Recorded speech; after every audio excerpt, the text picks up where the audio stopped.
How can we increase the opportunities for a healthy mental work environment?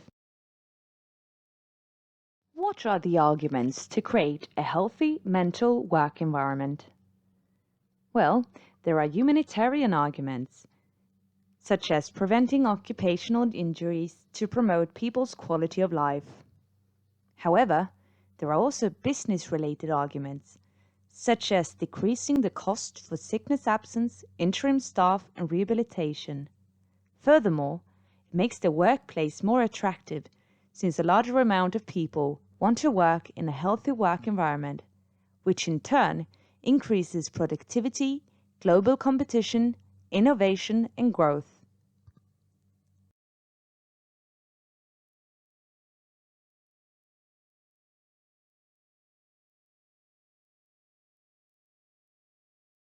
There are also arguments for the societal economy. We want to prevent exclusion from working life, straining healthcare, sickness absence, rehabilitation, and retraining, which comes to great costs for society. Organizations and enterprises do worse due to unhealthy mental work environment, which affects society through decreased revenue and increased expenses, for example, the risk of increased unemployment.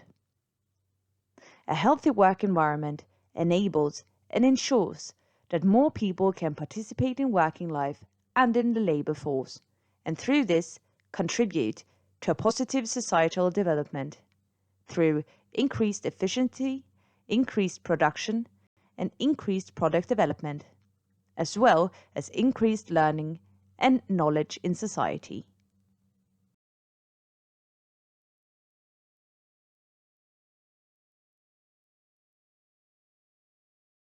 A healthy mental work environment concerns everyone in the workplace. A healthy mental work environment in an organization or enterprise needs to permeate the culture through the entire organization, from the top management to all employees, and from all employees to the top management.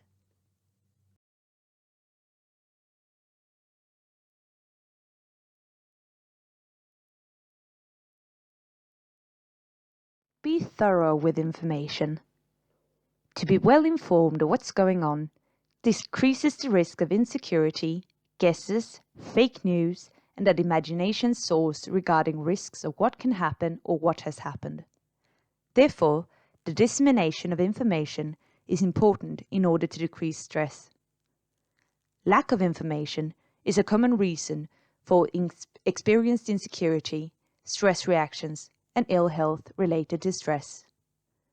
Make routines to ensure that everyone receives sufficient and comprehensible information. In times of change, or when insecurity arises, it's often important to inform, even if the message is that there's no new information. Therefore, sufficient information is of great importance when changes are made. However, it's important to make considerations regarding how, what, and who should take part of information, since too much information can cause stress in itself, especially if it regards something the individual has no use for. All information demands the employees to take action and ask themselves, do I need to take in this information? Energy and time is spent on deciding whether it's necessary and useful to take in. The employee needs to process and assess the information and decide whether they need to act and react or not. Too much information can therefore constitute another tasks that need to be executed through the workday. This can add up to a pile of work tasks consisting of sorting through what information is relevant and what's not relevant before the employee can take part of the information that is actually relevant.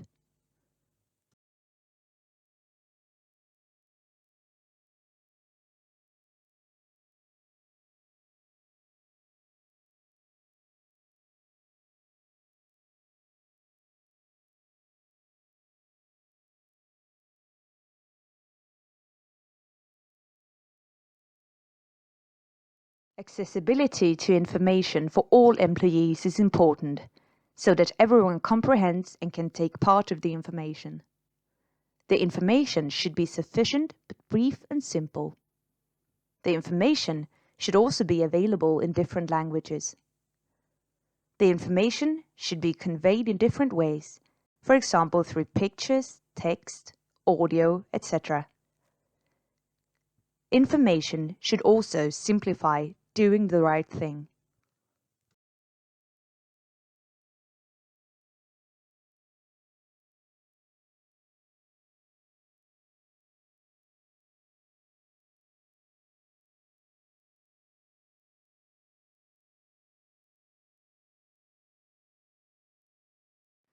The implementation of routines increases the sense of security for the individual.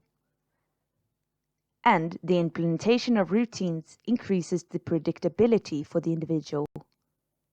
Routines and basal work descriptions decrease the risk of ambiguity in work, and that the employees experience themselves as vulnerable through, for example, not being able to reach results, goals, and aims with their work due to factors out of their control, for example through insufficient resources, insufficient staffing, lack of time, lack of material, etc. But also becoming a target for clients, customers, patients, students, or parents' disapproval and anger towards the organization or enterprise. Routines and preparation for emergencies, when an employee is subjected to threats and violence, fire, evacuation, etc., increases the sense of security for the employees in a case of emergency.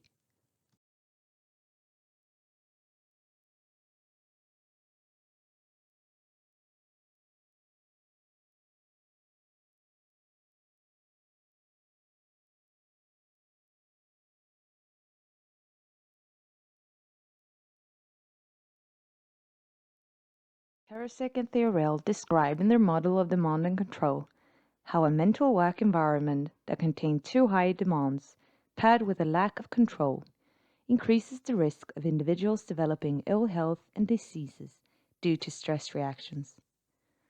Demands in a work environment can be the degree of difficulty in work tasks, the demands for quality and productivity, the amount of work tasks that should be done, and deadlines, but also the emotional demands of empathy with the client, patient, etc., as well as being exposed to other people's anger, threats, and violence.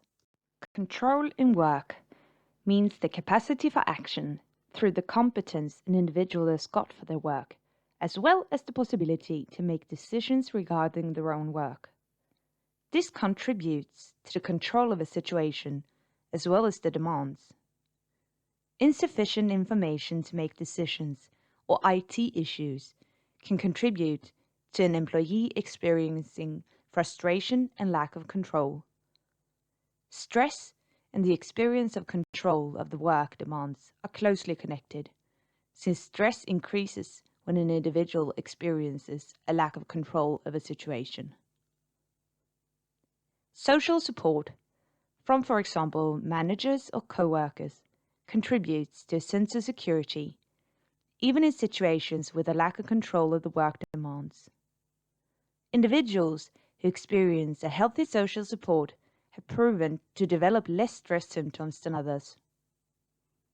Examples of social support is the participation and inclusion in a group or community in the workplace, guidelines for work tasks, feedback, and appreciation for what has been executed or performed. Individuals that experience high demands from work or from themselves need support in different ways. If one experiences social support, one would more easily cope with high demands.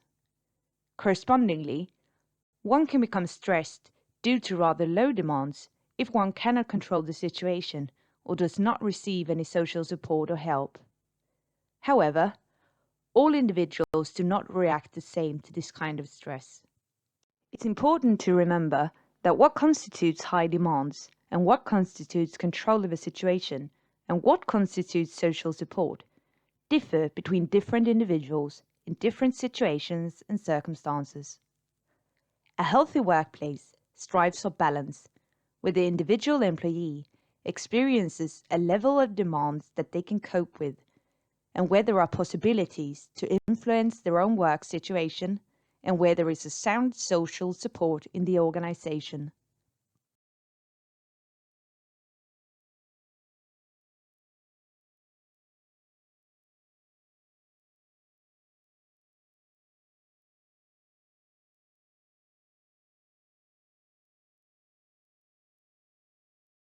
What factors are important in order to experience a sound mental health in working life?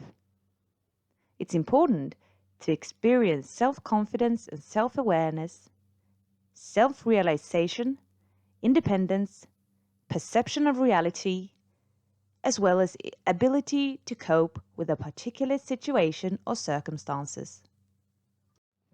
Please take a few moments to consider and reflect on the following questions.